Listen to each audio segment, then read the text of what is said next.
conversations still happen. Messages are exchanged, updates are shared, words move back and forth all day. And yet, something feels missing. People talk, but rarely feel understood. They communicate, but often feel alone afterward. It isn't silence that has disappeared. It's depth. Deep conversation is not about complexity or intensity.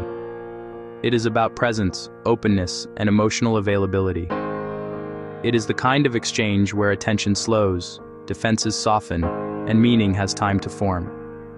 Where people are not performing roles but revealing experience. This kind of conversation has not vanished, but it has become less common. Not because people don't want it, but because modern life quietly works against the conditions that make it possible. In the previous episode, episode 10, we explored the quiet rise of emotional burnout. This is where its consequences become visible. Deep conversation requires emotional energy.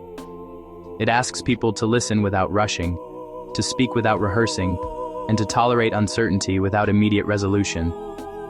When emotional reserves are depleted, conversation becomes functional rather than exploratory.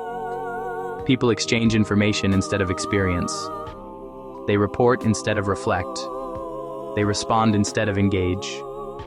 The interaction continues, but depth is postponed. Surface conversation is efficient. It avoids vulnerability. It maintains momentum. It protects energy. In a world where emotional bandwidth is limited, surface talk becomes a form of self-preservation. Not because people are shallow, but because they are tired. Depth asks something of the nervous system. Safety. Without safety, the system stays guarded. It prioritizes predictability over openness.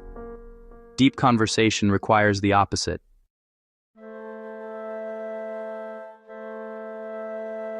Speed reshapes conversation. When interactions are compressed, pauses feel uncomfortable. Silence feels risky. Reflection feels inefficient. People interrupt themselves before being interrupted. They edit thoughts mid-sentence. They move on before meaning fully arrives. Depth requires time to unfold, and speed cuts it short. This is not a failure of communication skills, it is a structural constraint. Modern communication increasingly rewards performance. Being articulate, being concise, being agreeable, being interesting. These are not inherently bad qualities, but they can crowd out authenticity. When people feel evaluated rather than received, they share selectively. They speak carefully. They protect themselves from misunderstanding. Deep conversation requires the opposite orientation. Presence over performance. It asks people to speak imperfectly, to listen generously, and to remain when things feel unresolved. That orientation has become harder to sustain. Deep conversations often involve emotional exposure, uncertainty, doubt, confusion, desire, fear. In emotionally fatigued environments, vulnerability feels costly. Misunderstanding feels likely. Judgment feels close.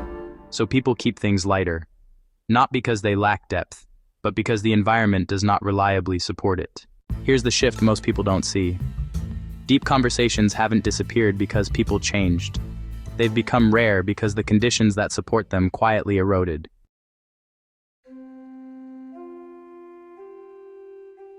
Deep conversation requires uninterrupted attention.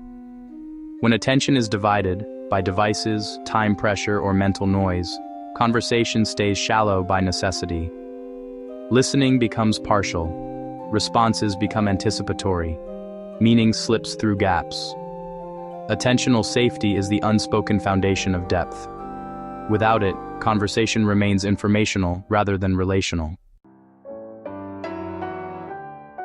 When deep conversation becomes rare, people begin to feel unseen, even when socially active. They may interact often, yet feel that something essential is missing. This creates a quiet loneliness, being surrounded, yet not fully known. Over time, people adjust expectations. They stop looking for depth in everyday interactions. They reserve it for rare moments, or stop seeking it altogether. Connection becomes conditional. Deep conversation is not a luxury. It is how humans process experience together. It is how meaning is shared, identity is affirmed, and emotional reality is mirrored. Without it, people carry more alone. Mental health suffers not only from stress, but from unshared experience. Depth returns when certain conditions are present.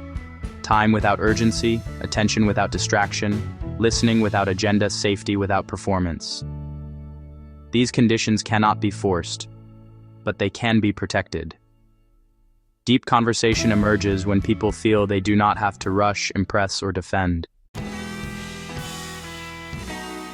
When deep conversation becomes rare, people often confuse closeness with attachment. They seek proximity without presence, interaction without understanding. This is where relationships begin to feel unsatisfying, not because people lack bonds, but because connection has been replaced by something thinner.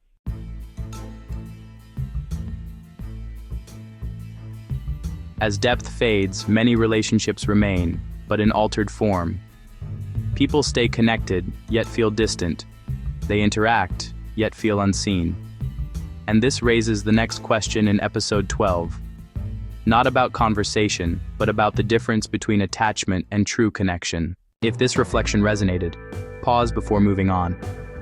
If you value long-form explorations of human behavior, consider liking this video so others can find it. Subscribe for future episodes of Wellness and share below. When was the last conversation that truly stayed with you?